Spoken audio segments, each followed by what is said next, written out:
حضرت حر کے بیٹے علی ابن حر کی شہادت۔ ناسخ التواریخ میں ہے کہ جب حر ابن یزید ریاحی نے لشکر شام کو چھوڑ کر امام حسین علیہ السلام کے قافلے میں شامل ہونے کا مصمم ارادہ کر لیا تو اپنے بیٹے علی سے کہا کہ بیٹا، میں جہنم کی آگ کو برداشت کرنے کی طاقت نہیں رکھتا، لہذا چلو امام حسین کی خدمت میں حاضر ہوں تاکہ پروردگار عالم اپنی راہ میں شہادت نصیب فرمائے۔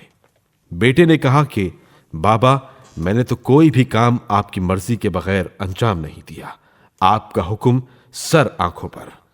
پھر حضرت حر کا یہ مختصر قافلہ خیمہ گائے حسینی کی طرف روانہ ہوا۔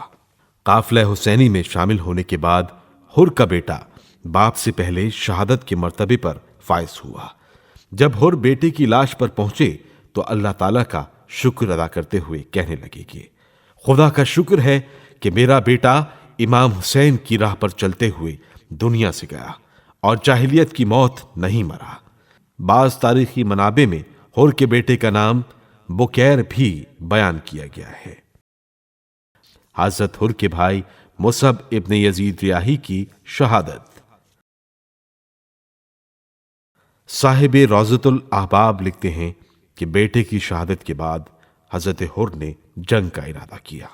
ان کے بھائی مصعب ابن یزید جو ابھی تک فوج شام میں تھے، بھتیجے کی شہادت اور بھائی کی مستعدی دیکھ کر اپنے آپ پر قابو نہ رکھ سکے اور گھوڑا بڑھا کر صف سے آگے ہوئے۔